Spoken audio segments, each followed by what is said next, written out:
اس میں کون جیت رہا ہے، اور اس سے بھی زیادہ مشکل سوال کہ کتنا اور ٹائم لگے گا آفیشیل جیت کا اناؤنس ہونے میں. تو کیوں جیت رہے، کون جیت رہا ہے، اور اس کا پروف کیا ہے، اور پھر کتنا ٹائم لگے گا؟ بسم اللہ الرحمن الرحیم. سب سے پہلے تو آپ سب کو السلام علیکم، قاسم کو، بخاری صاحب کو، آپ سب کو دوستوں کو سلام، علی کو، جبران کو، اور باقی آپ کے سننے والوں کو. دیکھیے، سب سے پہلے تو اس میں پاکستان ہار رہا ہے بدقسمتی سے. سچی بات یہ ہے کہ ہم ان کو ہرا لیں، یہ ہم کو ہرا لیں. ہم انہیں سال کے بعد مشرف کی طرح، عاصم منیر صاحب کا اللہ ان کو، ہم تو کسی کی موت کی دعا نہیں کرتے، لیکن جو کچھ انہوں نے کر رکھا ہے، کل کو پتہ نہیں ان کے جنازے کے ساتھ بھی وہی حشر ہونا ہے جو مشرف صاحب کے جنازے کے ساتھ ہوا تھا. لیکن مجھے بتائیں کہ کیا اس سب کے بعد بھی جو انہوں نے پاکستان کے ساتھ کر جانا ہے، جو تباہی انہوں نے پاکستان کی کر دینی ہے اور کر دی ہے ابھی تک، وہ پاکستان تو ہار رہا ہے، اور 78 سال سے پاکستان ہار رہا ہے. پاکستان جتنی وائبرنٹ سوسائٹی ہے، پاکستانی ملک سے باہر آ کے جو کچھ کرتے ہیں، جس طریقے سے وہ زیرو سے شروع کر کے، اسکریچ سے شروع کر کے اپنا نام بناتے ہیں، تو کیا ہم اپنے ملک میں یہ سب کچھ نہیں کر سکتے تھے؟ ظاہر کر سکتے ہیں. ایوب خان سے کام شروع ہوا، اس کے بعد یحییٰ خان، اس کے بعد ضیاء الحق، اس کے بعد آپ کے سامنے کوئی رکا نہیں. مین اب پتہ چلتا ہے اسلم بیگ صاحب نے بھی پیسے بانٹے تھے، مطلب کوئی باز نہیں آیا. تو بس بیسیکلی فرد واحد ہے. ملٹری وہی ہوتی ہے، ایک چلا جاتا ہے تو دوسرے کے پیچھے شروع ہو جاتے ہیں، دوسرا چلا جاتا ہے تو پہلا آ جاتا ہے. تو فوج تو وہی ہے. فوج میں تو کوئی آپ کا کزن ہوگا، کوئی آپ کا ماموں کا بیٹا ہوگا، کوئی میرے چچا کا بیٹا ہوگا، کوئی فلاں کا ہوگا. فوج تو پاکستان میں سے باہر سے تو نہیں آتی. تو بنیادی طور پر جو اوپر فرد واحد ہے، اب مثلا میں اگزامپل دیتا ہوں، مسلم لیگ نون کے اندر بڑے اچھے لوگ بھی ہوں گے، ظاہر ہے. پیپلز پارٹی کے اندر بھی اچھے لوگ ہوں گے، رہے بھی ہیں ماضی میں بھی. لیکن جب اوپر ایک خاندان جیسے شریف خاندان آ گیا، انہوں نے جنرل جیلانی اور ضیاء الحق کے تھرو قبضہ کر لیا پارٹی کے اوپر، اور اس کے بعد آپ نے غور کیا کہ جو اجلے سیاستدان تھے ان کو چھوڑنا پڑا، وہ نہیں رہ سکے، کیونکہ ایک خاندان کا جو تسلط پولیٹکس کے اوپر ایک طرف ادھر آیا، ایک طرف ادھر زرداری خاندان اور بھٹو خاندان جو رہ گئی باقیات. وہ جب ایک خاندان تسلط قائم کر لیتا ہے تو وہ فرد واحد کی طرح ادھر بھی کام ہے. انہوں نے بھی وہی کیا پاکستان کے ساتھ.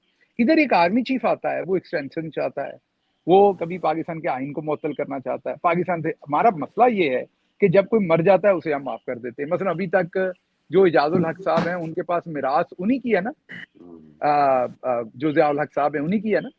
وہ ایکسیپٹیبل ہیں، پولیٹیکل پارٹیز کو بھی ایکسیپٹیبل ہیں، وہ سوسائٹی کو بھی ایکسیپٹیبل ہیں. وہ آج بھی کوئی بات فرما رہے تھے، وہ آج بھی کہہ رہے تھے اچھے مجاہدوں کو کچھ نہ کہیں. آج کا ان کا بیان ہے، میں ویلاگ تیار کر رہا تھا تو ان کا آج کا بیان تھا کہ اچھے مجاہدوں کو کچھ نہ کہیں. اچھے مجاہد بھی ہیں جو ان کے ابا کے زمانے میں ظاہر ہوں گے.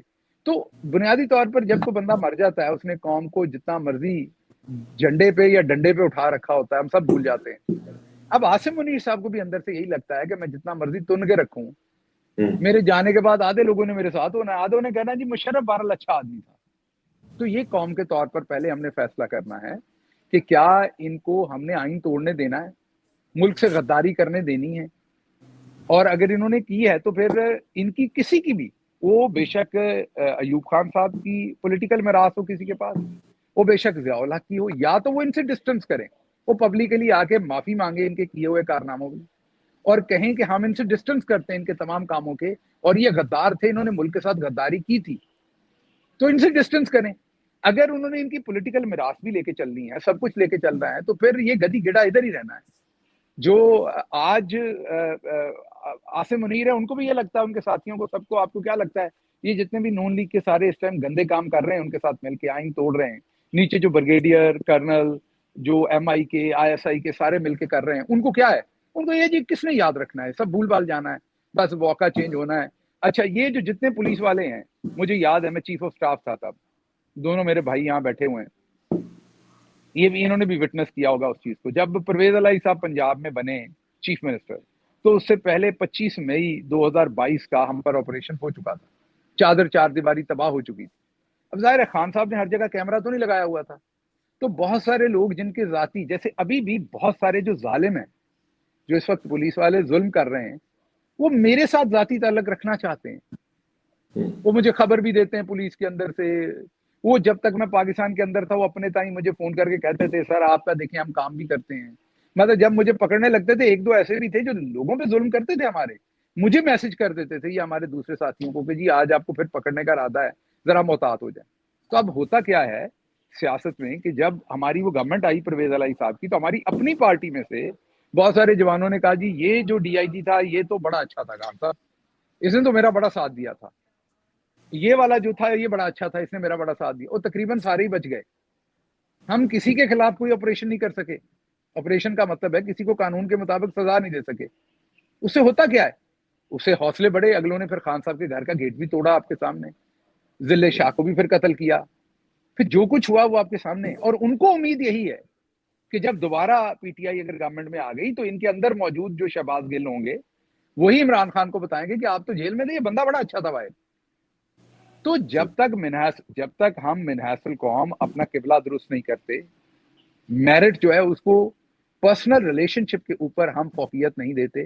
ہماری جو سوسائٹی ہے نا، میں لیڈرشپ کا پروفیسر ہوں، تو ہم یہ ریسرچ کرتے، میری یونیورسٹی کے اندر بہت سارے ایسے ریسرچ پروجیکٹ ہیں جس میں ہم نے کمپیئر کیا پوری دنیا کو، بورنگ ہو جائے گی بات اس لیے لمبی نہیں کروں گا یہ، کہ پوری دنیا میں لوگ آبجیکٹو اورینٹڈ ہیں یا ریلیشن شپ اورینٹڈ ہیں گروپس میں۔ تو جو ہمارا والا خطہ ہے نا اس میں لوگ آبجیکٹیوز بھول جاتے ہیں۔ میں نے یہ دیکھنا ہے کہ قاسم غلط بات بھی کر رہا ہے تو میرا دوست ہے، میں نے اس کا ساتھ دینا ہے، کیونکہ ساتھ نہ دیا تو میرا اس سے ریلیشن شپ خراب ہو جانا ہے، تو آبجیکٹیو کو چھوڑ دیتے ہیں، رشتہ بچا لیتے ہیں۔ تو جب تک سوسائٹی آبجیکٹیو اورینٹڈ نہ ہوئی، یہ جو بھی اس وقت کر رہے ہیں، یہ بڑا عاصم منیر اور چھوٹے چھوٹے عاصم منیر جو سب مل کے کر رہے ہیں، ان کو اگر ہم نے اس ٹائم حوصلہ نہ کیا، میں نے آپ کو ابھی بھی کہا، میں آپ پرائیویٹلی کہیں گے، میں نام بھی بتا دوں گا، بڑے بڑے جو فرعون ہیں وہ خود مجھے بتاتے ہیں آج مریم نے یہ کیا، آج ہمیں یہ حکم ملا، آج یہ ملا، میرے ساتھ تو وہ اچھے مراسم میں۔ مطلب ایک فرعون نے مجھے یہ بھی بتایا تھا کہ تیفی بٹ کو ہم نے قتل کر دینا لا کے پاکستان۔ میں نے اس کی بات پہ یقین نہیں کیا۔ کیوں؟ میں نے اس لیے یقین نہیں کیا کہ تیفی بٹ صاحب جو تھے انہوں نے حمزہ شہباز کی باقاعدہ کیمپین چلائی تھی۔ مجھے لگتا تھا یہ اپنے بندے کو کیسے مار دیں گے جس نے ان کے اوپر اتنی مہربانی کی ہے۔ وہ 2 دن بعد واقعی خبر آ گئی، وہ ڈی آئی جی تھا جس نے مجھے بتایا، اس نے مجھے پوچھا ہاں جی بتائیں جی، اب آپ بتائیں کہ یہ کیا ہوا۔ تو اس لیے عمران خان نے تو جیتنا ہے کیونکہ وہ ہسٹری کی رائٹ سائڈ پہ کھڑا ہے۔ اللہ انہیں لمبی زندگی دے، وہ زندہ رہیں، اس قوم کی خدمت کریں، لیکن یہ انہیں کچھ بھی کر لیں اس کے باوجود وہ جیت چکے ہیں، جیتنا نہیں ہے، وہ جیت چکے ہیں، وہ ہسٹری میں اپنا نام لکھ چکے ہیں۔ اب قوم نے فیصلہ کرنا ہے کہ ہم نے جیت پاکستان کو ہارتے رہنے دینا ہے ان کے ہاتھوں۔ یہ میڈنس آگے ایک اور بیٹھا ہوا ہے اس ٹائم میجر جنرل جس نے، اور آگے کیپٹن ایک اور آ گیا پی ایم اے کے اندر آج ہی، اور اس کے بعد اس نے میجر بننا ہے، پھر لیفٹنٹ کرنل، پھر کرنل، پھر بریگیڈیئر۔ وہ ہم پروان چڑھا رہے ہیں اس کو نیچے سے، جب اس نے وہاں پہنچنا ہے تو اس نے بھی میرے عزیز ہم وطنوں اور اس کو ایکسٹینشن چاہیے، اس کو جو ہے نا وہ فرد واحد کا اقتدار چاہیے۔ تو جب تک قوم نے، یہ اکیلے عمران خان کی جنگ نہیں ہے، اکیلے یہ زلفی بخاری کی زندگی کے اوپر کیا اثرات پڑے ہوں تو مجھے پتا ہے نا، وہ یہاں تو نہیں بتائے گا۔ کئی لوگ کہیں گے اس نے کچھ نہیں کیا، کئی لوگ کہیں گے یہ بڑی ٹھاٹ میں ٹوپی پہن کے بیٹھا ہوا ہے، دیکھیں کتنی ٹھاٹ سے۔ میرے سے پوچھیں اس کی زندگی پہ کیا اثر ہے۔ یہ سامنے قاسم سوری صاحب بیٹھے، میرے سے پوچھیں ان کے بچوں کو میں جانتا ہوں، ان کے بیٹوں کو جانتا ہوں، ان کو جانتا ہوں، بھابھی کو شناسا ہی ہے، تو میرے سے پوچھیں ان کی زندگی پہ کیا اثرات ہیں۔